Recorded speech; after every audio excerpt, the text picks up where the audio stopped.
오늘 설교 안 해도 되겠습니다. 우리 교회 수준 이 정도입니다. 오늘 추석을 맞이해서 또 자녀들 또 함께 오셔서 감사드리고 한번 받아서 하겠습니다. 하나님은 살아계십니다. 하나님은 나와 함께 하십니다. 우리 또 추석이니 옆 사람 보고 집사님 보니까 너무 좋습니다. 장로님 보니까, 권사님 보니까 감사합니다.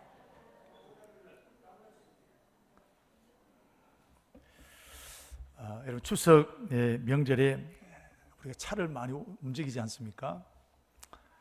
정말 기분 좋게 아이들 태우고 운전해 갑니다. 근데 갑자기 깜빡이도 안 넣고 싹 끼어들게 하면 화납니까 안 납니까? 화가 확 치밀어 오릅니다. 근데 이런 화는 에이씨 한마디 하면 사라집니다.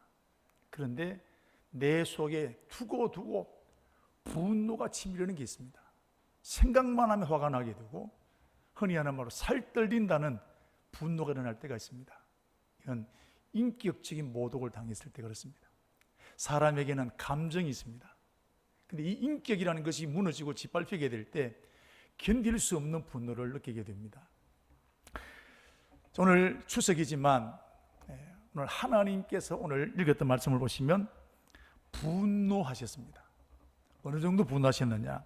4절 말씀을 우리 같이 한번 읽겠습니다. 4절입니다. 여호와께서 모세에게 이르시되 백성의 수령들을 잡아 태양을 향하여 여호와 앞에 목매어 달라. 그리하면 여호와의 진노가 이스라엘 중에서 떠나리라. 하나님이 화가 굉장히 나셨습니다. 수령들을 죽이라, 지도자들을 죽이라는 겁니다. 여러분, 사람 죽이는 게 쉬울까요? 어려울까요? 닭 한 마리 주고 이거 장만해라 하면 이게 도망갈 사람 많을 거예요. 사람 죽이는 게 여러분 쉽지 않습니다. 그런데 특별히 나보다 더 높은 지위에 있는 수령들을 죽여라 그랬습니다. 특별한 경우입니다. 그리고 여기서 끝난 것이 아니라 그 수령들의 목을 잘라서 사람들이 다 볼 수 있도록 목을 매달아라 그랬습니다. 사람은 어떻든 사람이 죽게 되면 땅에 묻어야 됩니다. 그런데 하나님께서 목 매달라고 하셨는데 이것은 사람을 2번 죽이는 것입니다. 역사적으로 보면 이런 경우는 나라에 반란을 일으켰을 때 주로 이렇게 합니다. 반란은 용서할 수 있는 죄가 아닙니다. 그래서 3족을 멸하고 9족을 멸하는 일들까지도 있는 것을 보면 반란은 용서할 수 있는 죄가 아니라는 겁니다. 그래서 다시는 이런 반란을 일으키지 않도록 하기 위해서 이 무시무시한 3족, 9족을 멸하는 벌을 내리게 되는 겁니다. 근데 오늘 이스라엘 백성들이 도대체 무슨 죄를 지었길래 하나님께서 수령들을 죽이고 그들의 목을 매달라고 하셨을까요? 오늘 1절, 2절 읽지 않았습니다만은 한마디로 말을 하면 반란을 했습니다. 이스라엘 백성들이 음란에 빠졌습니다. 시딤 여자들과. 그런데 이 음란은 단순한 음란이 아니라 우상 숭배와 결합된 음란이라는 겁니다. 여러분, 음란 자체도 큰 죄악입니다. 10계명 중에 7계명이 간음하지 말라 있지 않습니까? 이것도 큰 죄인데 단순한 음란도 여러분 죄란 말이죠. 그래서 다윗이 바세바를 취하게 된 것은 단순한 음란입니다. 자, 그런데 오늘 이스라엘 백성들은 단순한 음란이 아니라 우상 숭배와 결합되어 있는 겁니다.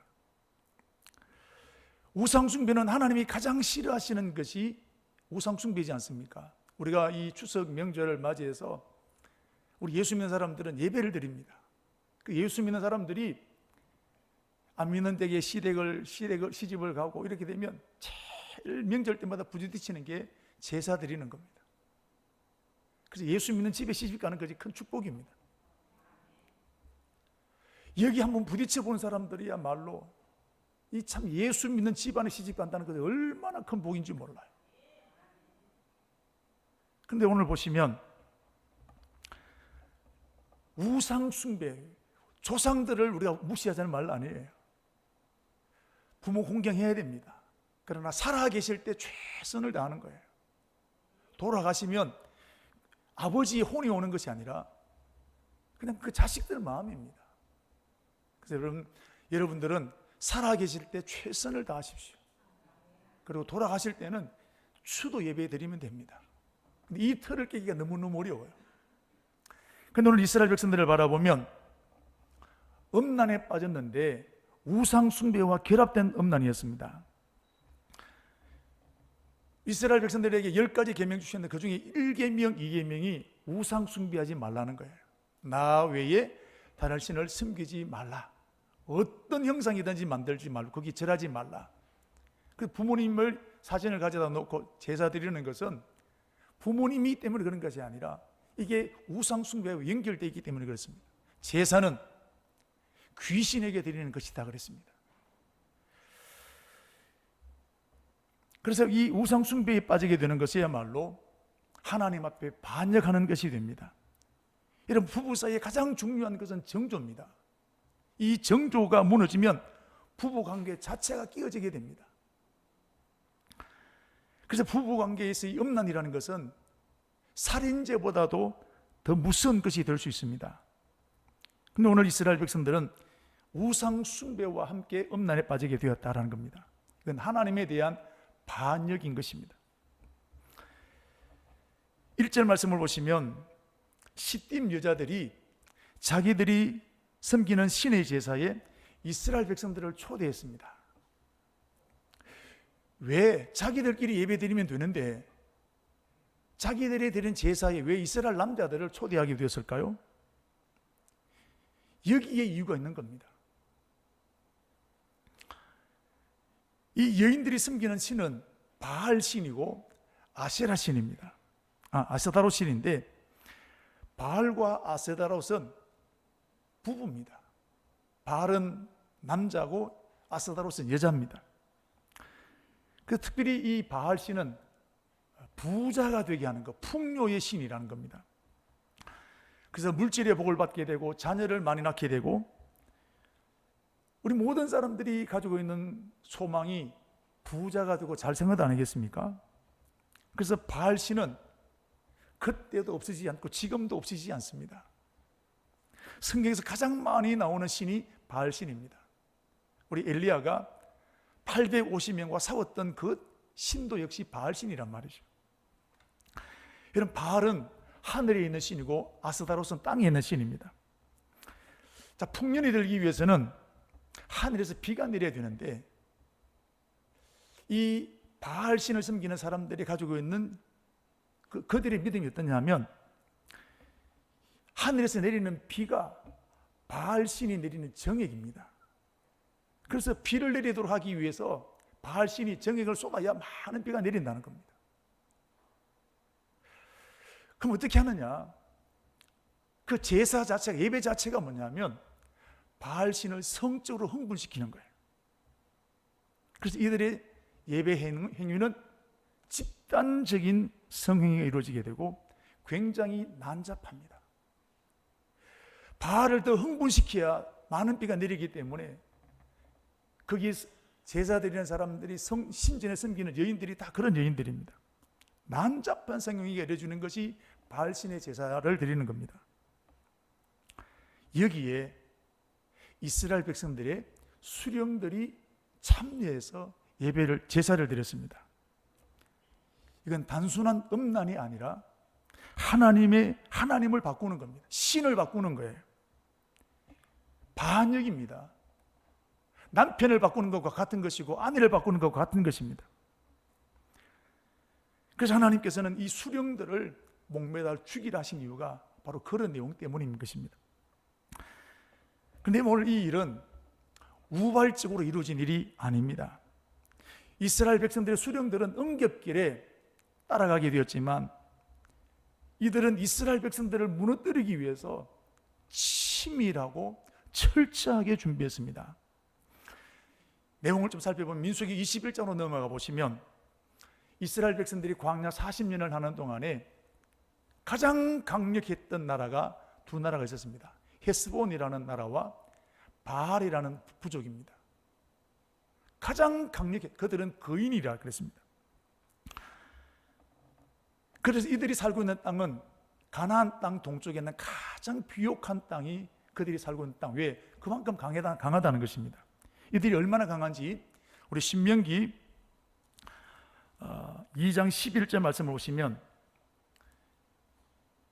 자, 바산 나라의 왕의 이름이 옥인데 이 사람이 쓰고 있는 이름 침대를 한번 크기를 보시면, 자, 우리 같이 한번 읽도록 하겠습니다.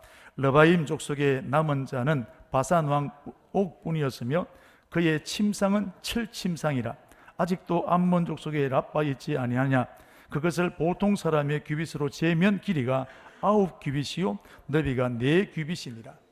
여기 보면 르바임 족속이라고 그랬습니다. 르바임 족속은 안악자손, 즉 거인이라는 것입니다. 자, 이 사람 쓰고 있는 침대의 길이가 9규빗이라 그랬고 넓이가 4규빗이라 그랬습니다. 한 규빗이 여러분 손 팔꿈치에서 손가락 끝까지입니다. 50cm로 잡습니다. 그런 침대 길이가 5m 정도가 됩니다. 얼마나 큰 거인이시 아시겠죠? 침대 폭의 넓이가 2m 정도가 됩니다. 이런 사람들이 헤스본 부족들이고 바산 나라의 옥이라는 사람입니다. 그런데 이들을 전쟁도 잘할 줄도 모르고 무기도 없는 이스라엘 백성들이 정복해버리게 된 겁니다. 이런 일은 있을 수 있는 일이 아니라는 겁니다. 엄청난 사건입니다. 그래서 이 소문이 삽시간에 주변 나라까지 확 퍼지게 되었는데, 자, 우리 참고로 여호수아 2장 8절에서 11절 말씀 한번 읽어보도록 하면요. 자, 여호수아가 기생 라합에게 정탐꾼 2명을 파송합니다. 자, 정탐꾼 라합, 기생 라합이 그들에게 하는 말을 한번 들어보시고 9절부터 읽도록 하겠습니다. 9절부터 말하되 여호와께서 이 땅을 너희에게 주신 줄을 우리가 아노라.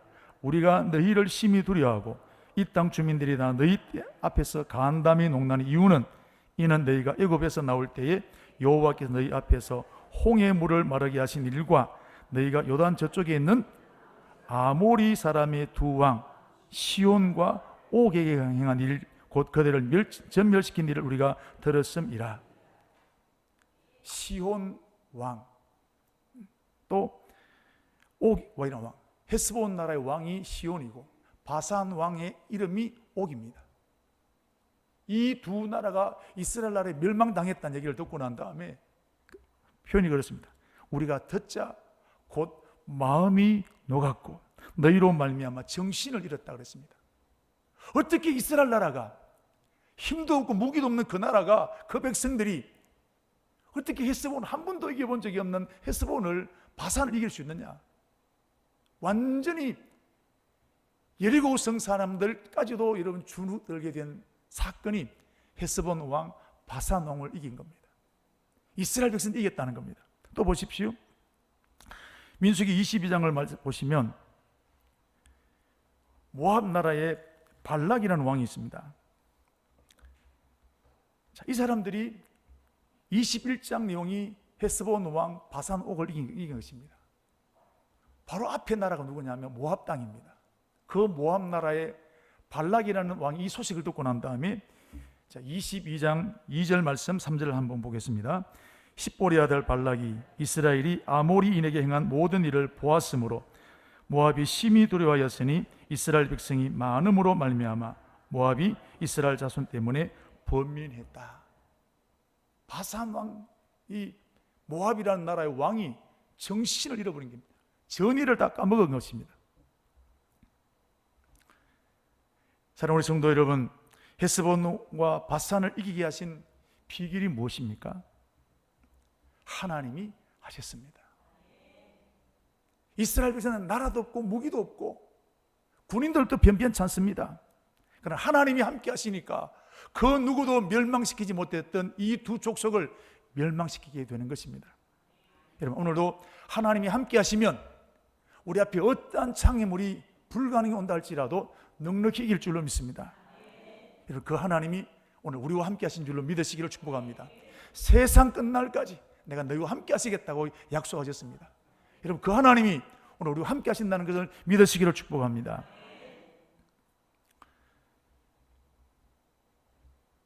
이스라엘 백성들이 이제 모압이라는 나라에 바로 앞에 와서 진을 쳤습니다. 22장 1절 말씀 보시면, 그래서 발람이라는 왕이 완전히 주눅들었습니다. 이제 이스라엘 백성들이 자기를 칠 텐데, 전쟁으로는 헤스본을 이겼고 바산을 이기는 이 나라를 이 민족을 향해서 전쟁한다는 것은 불가능하다. 그럼 어떻게 하면 이 나라를 지킬 수 있을 것인가? 발락이라는 모압의 왕이 고민을 합니다. 그러다 한 가지 방법을 짜내게 되는데, 그 당시 가장 유명한 전쟁이 있었는데 이름이 발람이라는 전쟁입니다. 많은 복채를 주고 우리나라에 와서 저 이스라엘 민족을 저주해 주십시오. 그런 대가로 많은 복채를 주고 데려왔습니다. 그 내용이 민수기 24장까지 나옵니다. 자, 발람이라는 이 유명한 점쟁이가 많은 돈을 받고 복채를 받고 왔습니다. 저주했을까요? 못했을까요? 저주 못했습니다. 하나님이 막으셨습니다. 나귀를 통해서 말을 못하게 만들지 않으셨습니까? 그래서 우리 24장 마지막을 보면 발람이 일어나 자기 곳으로 갔고 발락도 자기 길로 갔더라. 이제 발락이라는 이 모압 나라 왕이 발등에 불이 떨어졌습니다. 이래도 안 되고 저래도 안 되니까 이제 나라는 망하게 되었습니다. 이 답답한 현실을 어떻게 할까요? 그래서 다시금 발람을 찾아갑니다. 우리는 이길 수 없습니다. 당신이 비책이 있다면 이 이스라엘 나라를 무너뜨릴 비책을 가르쳐 주십시오. 더 많은 복채를 주었습니다. 여러분, 이때 나온 계략이 이스라엘 남자들, 지도자인 수령들을 바알 제사에 초대하라는 것이었습니다. 왜 하필 중간 지도자일까요? 여러분, 어느 모임이든지 어느 집단이든지 중간 지도자가 굉장히 중요합니다. 사람도 허리가 무너지면 못 쓰지 않습니까? 어느 모임이든지 여러분 중간이 중요한 거예요. 허리가 중요합니다. 중간이 무너지면 다 무너지는 것입니다. 우리나라도, 우리나라를 공부해 보면 참 하나님이 사랑하시는 나라가 대한민국입니다. 1945년도 해방되었고 1948년도에 대한민국이 나라가 세워졌습니다. 이승만 대통령이 일본 잔재를 청산하기 위해서 일을 해보지만, 그런데 이것보다 더 급한 일이 생겼습니다. 해방이 되고 난 다음에 그때 우리나라의 분위기는 이제 지주가 없어지게 되고 양반계급이 없어지고 다 이제 평등하다는 겁니다. 그 때를 이용해서 여러분, 그 공산주의 사상이 전 세계에 불밀듯이 밀려 들어왔습니다. 이때 우리나라에 공산주의를 찬성하는 남노당이 조직되었는데 국민들의 80%가 남노당을 지지했습니다. 군대에도 마찬가지였는데 육군 총사령관이었던 송호성이라는 준장이 남노당입니다. 나중에 북한으로 넘어갔습니다. 김종석, 최남근 중령이, 그리고 오일균이라는 소령이 경비사관학교 교장으로 있었는데 제3기 졸업생이 281명인데 80%가 남노당에 가입이 됐습니다. 자, 이렇게 군인들 중에 장교들 10% 이상이 남노당에 가입되어 있다는 겁니다. 이들이 중심이 되어서 여수 반란 사건을 일어나게 만들고 제주 4.3 사태 뒤에서 조종하게 되어지게 되고, 그런데 이들을 처리할 법이 없습니다. 왜? 다 이들도 한때는 일본으로부터 해방받고 독립운동을 했던 사람들입니다. 독립되고 나니까 사상이 달라지는 거예요. 그래서 이승만 대통령이 그때의 국가보안법을 만들어서 이들을 정리를 했습니다. 그때가 언제냐? 48년내 정부가 소립되어지고 50년까지 1950년 3월까지 이 정리가 딱 마무리가 되어졌습니다. 그리고 6.25가 터졌습니다. 만약 이것이 정리되지 않고 6.25가 터졌으면 중간 지도자들이 남로당입니다. 우리나라는 벌써 북한 공산당에 점령당하게 되었을 것입니다. 여러분, 하나님께서 이렇게 대한민국을 사랑하셔서 전쟁이 일어나기 석 달 전에 이 모든 일들이 정리되게 만드셨습니다. 근데 오늘 이스라엘 나라의 수령들을 보십시오. 과연 이 발락의 소원대로 발람의 계략이 통했을까요? 이스라엘 수령들이 이 계략에 다 무너져 버렸습니다. 이스라엘 백성들의 입장에서 보게 되면 가장 강력했던 헤스본이라는 나라, 가장 강력했던 바산이라는 나라를 정복했습니다. 이게 얼마나 감사할 제목입니까? 그런데 자신감이 뿡뿡했습니다. 이제 우리를 누가 막을 수 있겠느냐? 교만해지기 시작했습니다. 그러고 나니까 새로운 욕망을 채우고 싶은 겁니다. 이때에 이런 심리를 시딤 여자들이 이용합니다. 이스라엘 수령들을 유혹하게 되는데, 이스라엘 나라 수령들을 유혹할 때 여러분, 예쁜 여자를 뽑았을까요? 아니면 아무 여자나 막 세웠을까요? 이스라엘 사람들이 남자들이 제일 좋아하는 여자를 뽑았습니다.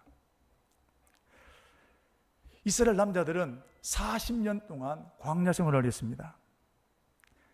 여러분, 여인들이 화장을 제대로 했을까요? 그런데 이 여인들은 화장을 예쁘게 했습니다. 예쁜 옷을 입었습니다. 분 냄새를 풍기고 향수 냄새를 풍깁니다. 교양이 있을까요? 무례했을까요? 목소리에 애교가 있었을까요? 아니면 퉁명했을까요? 남자들이 좋아하는 모든 조건을 다 갖추었습니다. 치밀하게 준비했습니다. 그리고 코맹맹이 소리로 오빠, 오늘 밤 우리 제사에 정식으로 초대합니다. 오빠 꼭 오세요. 갔을까요? 안 갔을까요? 자, 남자들만 대답하십시오. 내가 이스라엘 남자다. 갔을까요? 안 갔을까요?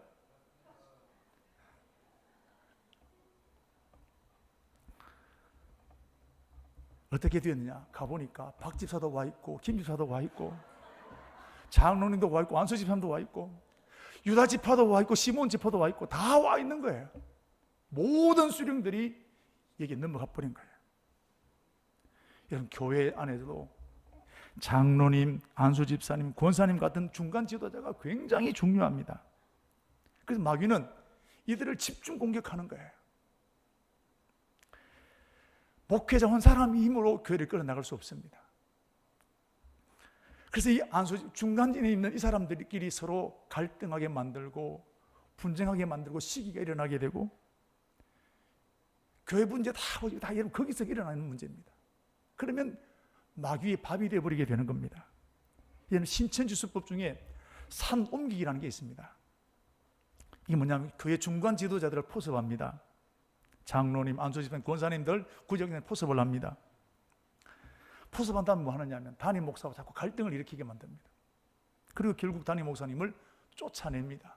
새로 목사님을 모셔옵니다. 누구를 모셔올까요? 신천지 목사님 모셔오는 겁니다. 자, 그러면 코 푸지 않고 그 교회 어떤 교회 될까요? 신천지 교회가 되는 거예요. 이게 산옮기기입니다. 항정진 여러분, 깨어있어야 됩니다. 나는 혼자이지만 내 어깨 위에 교회가 있습니다. 내가 무너지면 교회가 무너지는 거예요. 마귀는 오늘도 집중해서 중간 지도자를 노렸던 것처럼 교회 일하는 여러분들을 노리고 있다는 사실입니다. 이스라엘 백성들 중간 지도자인 이 수령들이 바알 숭배 음란에 빠지게 되었습니다. 하나님에 대한 반역입니다. 이때 하나님께서 굉장히 분노하셔서 심판하셨는데 9절 말씀을 보시면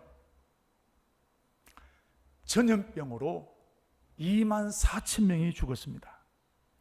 여러분, 코로나 확진, 우리 이번에 한 3년 걸렸습니다. 확진된 사람이 얼마나 되느냐면 3,444만 명이 확진이 됐대요. 한 번 정도는 걸렸겠죠. 그리고 사망자가 얼마나 되느냐? 35,900명입니다. 3년 동안 지나는 동안에 3만 명 조금 넘게 죽었습니다. 우리나라는 5천 명입니다. 5천만 명입니다. 근데 이스라엘 나라는 200만 명입니다.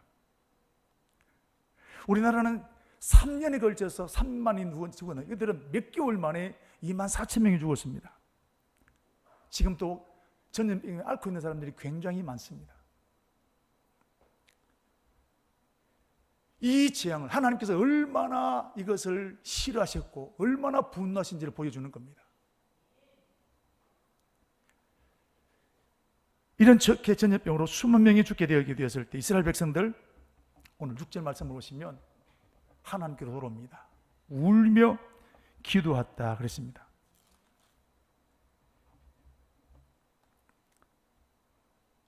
모세와 이스라엘 백성이 함께 모여서 우리들의 잘못을, 이 전염병이 왜 온 것입니까? 회개하고 울고 있습니다. 자, 그런데 이때 이스라엘 백성들의 수령들은 돌아왔을까요? 돌아오지 않았을까요? 그들이 돌아와야 되는데 그들이 돌아오지 않습니다. 이들은 깊이 바알의 우상숭배에 깊이 빠져버렸습니다. 게임에 중독된 사람들, 도박에 중독된 사람들, 알면서도 못 돌아오는 겁니다. 자, 오늘 이스라엘 백성들의 모습이 어떠냐? 예레미야 2장 24절 25절 말씀을 보시면 이런 말씀이 있습니다. 너는 광야에 익숙한 덜 암나귀들이 그들이 성욕이 이름으로 헐떡거림 같았도다. 그 발전기에 누가 그것을 막으리요? 그것을 찾는 것들이 수고하지 아니하고 그 발전기를 만나리라. 발전기를 만난 암소처럼 안 들리는 거예요. 우상숭배에 깊이 빠져버린 게 된 것입니다. 자, 어느 정도에 되느냐? 6절을 다시 보시면 이렇게 오늘 이스라엘 백성들은 모여서 회개하고 울고 있을 그때에 이스라엘 사람 한 사람이 미디안 여인을 데리고 자기 집으로 들어갑니다. 왜요? 음란한 짓을 하려고. 여러분, 이때가 언제입니까? 이스라엘 백성들이 울고 기도할 때입니다. 이 사람이 누구냐? 14절로 넘어가 보게 되면 시므리라 그랬고 시몬 조상 가문의 지도자라 그랬습니다. 수령이다 이 말이죠. 일반 백성이 아닙니다. 수령입니다. 그럼 이 여인은 누구냐? 15절 말씀 보시면 미디안 여인의 이름은 고스비니 미디안의 백성의 조상 가문의 수령이었더라. 수준 높은 사람들이 이 일을 하는 거예요.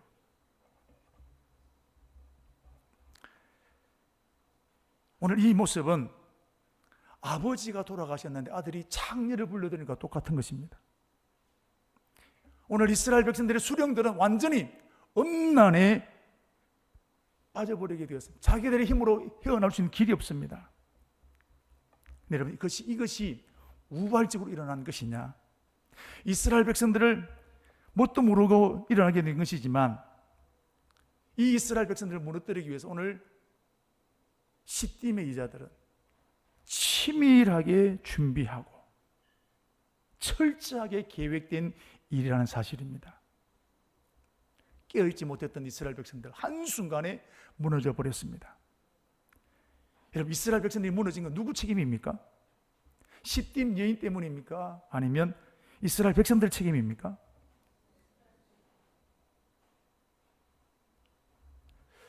이들이 스스로 무너졌습니까? 안 돼. 막 협박하니까 무너졌습니까? 스스로 무너진 거예요. 선악과도 아담과 하와가 스스로 먹었습니다. 이게 마귀의 전략이라는 겁니다. 오늘도 마귀는 이렇게 교회와 성도를 무너뜨리기 위해서 치밀하게 준비하고 있습니다. 오늘 무너질 때 김집사 때문이고 누구 때문이고 아닙니다. 나 때문입니다. 책임을 전가하지 마십시오. 오늘 하나님은 이 사건을 얼마나 중요하게 보셨는지 시간 날 때마다, 틈이 날 때마다 하나님 계속 이 말씀을 반복하시는 것을 볼 수 있습니다. 시편 106편을 보게 되면 하나님 이런 말씀하셨습니다. 28절부터 보면 그들이 또 보올의 아들 바알과 연합하여 죽은 자에게 제선 음식을 먹어서 그 행위로 주를 경노하게 함으로써 재앙이 그들 중에 크게 유행하게 하였도다. 시편에서 이 말씀을 꺼내고 있습니다. 다시 넘어가서 고린도전서 10장을 가보면 이런 말씀을 합니다. 7절 8절 그들 가운데 어떤 사람들은 과 같이 너희가 우상 숭배하는 자가 되지 말라. 기록된 바 백성이 앉아서 먹고 마시며 일어나면서 뛰노음과 함과 같도다. 그들 중에 어떤 사람이 음행하다가 하루에 23,000명이 죽었나니 우리는 그들과 같이 음행하지 말자. 이거 무슨 얘기입니까? 시딤 여자 얘기하는 거예요. 지금 오늘 이 본문 얘기하는 것입니다. 또 베드로후서 말씀을 보시면 2장 14절에서 우리 16절 말씀 보시면 음심이 가득한 눈을 가지고 범죄하기를 그치지 아니하고 굳세지 못한 영혼을 유혹하여 탐욕에 연단된 마음을 가진 자들이니 저주의 자식이라. 그들이 바른 길을 떠나 미혹되어 보올의 아들 발람의 길을 따르는도다. 그들은 불의의 삭슬을 사랑하다가 자기가 불법으로 말미암아 책망을 받되 말도 하지 못하는 나귀가 사람의 소리를 말하여 이 선자의 미친 행동을 저지하였느니라. 베드로 사도가 이 얘기 다시 꺼내고 있습니다. 그리고 요한계시록 2장 14절 말씀을 보시면 사도 요한도 이 말을 합니다. 버가모 교회에게 하신 말씀인데 그러나 너희에게 두 가지 책망할 것이 있나니 내게 발람의 교훈을 지키는 자들이 있도다. 발람이 발락에 가르쳐서 이스라엘 자손 앞에 걸림돌을 놓아 우상의 제물을 먹게 하였고 또 음행하게 하였느니라. 시간 날 때마다 하나님은 이 사건을 끄집어내는 이유가 뭘까요? 하나님이 이 사건 때문에 얼마나 충격받은지를 말하는 겁니다. 이 방법으로 버가모 교회 성도들이 무너지게 되었습니다. 오늘 그 마귀는 여전히 교회와 성도들을 무너뜨리려고 하고 있다는 사실입니다. 사랑하는 성도 여러분, 오늘 하나님은 이들을 향해서 분노하셔서 오늘 수령들의 목을 매달라고 하셨습니다. 우리 하나님은 좋으신 하나님이긴 하지만 질투하신 하나님이십니다. 하나님의 자리를 절대로 다른 사람에게 빼앗기지 않으신 분이십니다. 근데 하나님은 그들을 죽여라, 목을 매달라. 그런데 아무도 그를 하지 않습니다. 하나님의 명령인데도 순종하는 사람이 없습니다. 왜요? 사람 죽이는 일이기에. 사람 죽이는 일을 이루면 좋아할 사람이 누가 있겠습니까? 우리 박효진 장로님이라는 분이 있습니다. 교도소에 근무했던 분인데 사형을 집행하는 것을 이분도 몇 번 봤다는 겁니다. 집행할 때 한 사람 버튼이 사형수 목을 이제 끊게 되는 그 목이 줄이 들어있답니다. 근데 그 한 사람이 버튼 누르지 않는답니다. 비록 죄인이지만 사형수지만 그 사형수를 죽인 사형 집행한 죄수의 마음은 사람을 죽였다는 죄책감이 너무 크게 털어막 온다는 거예요. 그래서 10명이든지 5명이든지 세워서 동시에 버튼을 누릅니다. 누군지 모르는 겁니다. 이게 사람 죽이는 거예요.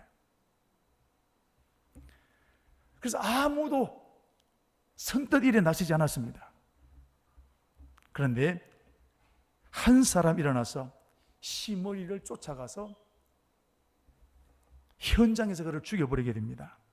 7절, 8절 말씀을 보시면 이 사람이 누구냐면 바로